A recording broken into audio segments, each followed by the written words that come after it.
करे सो पाछे पछताए और काम बिगाड़े आपनो जग में करे हंसाए। तो जब सुबह नशा उतरा तो राजा को बड़ा वियोग हुआ, तड़पने लगा। लेकिन अब जंगल में छुड़वा दिया है तो जा भी नहीं सकता, क्योंकि एक मर्यादा भी होती है। ऐसी परिस्थिति में रो रो करके किसी तरीके से अपना राजपाट काटने लगा। बहुत समय व्यतीत होने के बाद में राजा के दरबार में एक ब्राह्मण देवता आते हैं अपनी अर्जी लेकर के। ब्राह्मण देवता ने कहा कि हे राजन, मेरी पत्नी का कोई हरण कर ले गया घर से, अतः आप हमारे राजा हैं, हमारी पत्नी को ढूंढ करके लेकर के आओ। राजा ने कहा भैया, हमने तो आज तक आपके पत्नी को देखा भी नहीं, मैं कैसे ढूंढूंगा, कहाँ ढूंढूंगा।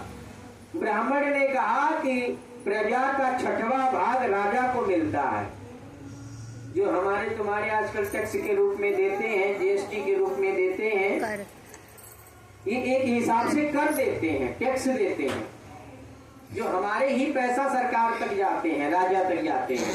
तो जब 6वां भाग राजा को मिलता है तो राजा का धर्म बन जाता है अपनी प्रजा का रक्षा करने के लिए।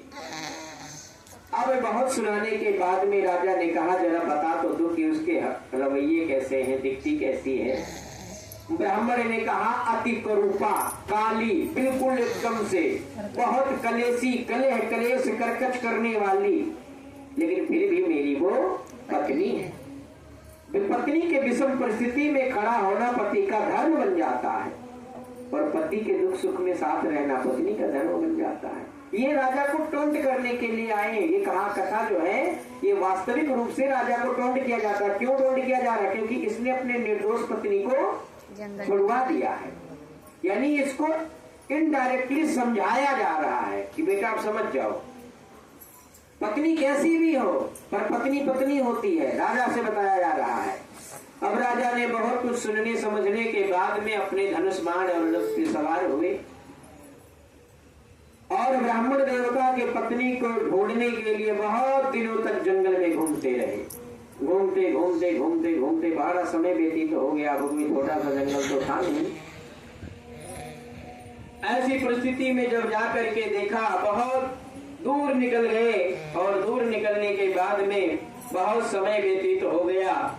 जब कुछ नहीं दिखाई पड़ा तो जंगल में जाकर के देख रहे हैं कि एक आश्रम बना हुआ है, वहां एक तेजस्वी ऋषि तपस्या कर रहे होते हैं।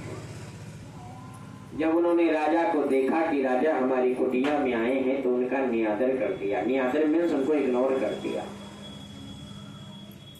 उनका। जबकि राजा किसी के यहाँ जाता, अभी नरेंद्र मोदी आज तुम्हारे घर में फूले नहीं समाओगे, अरे मोदी जी आ रहे हैं, काजू कतरी लाओ, बनाना लाओ, ये लाओ, वो लाओ, ढिमकाने लाओ। अरे नरेंद्र मोदी को छोड़ो, यहाँ का एमपी विधायक नेता नूती कोई पहुंच जाए 4 कौड़ी का, वो भी तुम अपने आप बड़े सौभाग्यशाली समझोगे। राजा आया, लेकिन ऋषि ने राजा को देख करके ना तो पाद्य किया, ना जलपान करवाया, ना किसी भी प्रकार का कोई सेवा सत्कार किया। राजा को बड़ा आश्चर्यचकित हुआ। और बिना बोले ऋषि देवता मुनि ने कहा कि मुझे पता है कि आप उत्तानपाद के पुत्र उत्तम हो और आप ब्राह्मण की पत्नी को ढूंढने के लिए थोड़ा सा परिचय भी करवा दिया कि राजा को ऐसा न लगे कि मैं नकली हूं। बिना बताए, जैसे धीरेन्द्र शास्त्री को लिख करके दे देते हैं कि जाओ तुम्हारा ये है कहानी, वैसे मुनि ने बता दिया कि तुम उत्तानपाद के पुत्र उत्तम हो और तुम ब्राह्मण की पत्नी को ढूंढने के लिए यहाँ आए हो। अब राजा आश्चर्यचकित हो गया, ये तो असली वाले बाबा हैं। लेकिन ये असली वाले बाबा है नहीं, ये भी पता है कि मैं राजा का बेटा राजा हूँ वर्तमान समय में, तो इन्होंने मेरा आदर सत्कार क्यों नहीं किया? बड़े आश्चर्यचकित हो गए। हे प्रभु, जब आप इतना जानते हो तो आपने हमारा आदर क्यों नहीं किया? देव ऋषि ने कहा कि आप राजा होते हुए, आदर के योग्य होते हुए, वर्तमान समय में आप आदर के योग्य नहीं हैं। अब रीजन देखना क्या है, कारण क्या है निरादर होने का।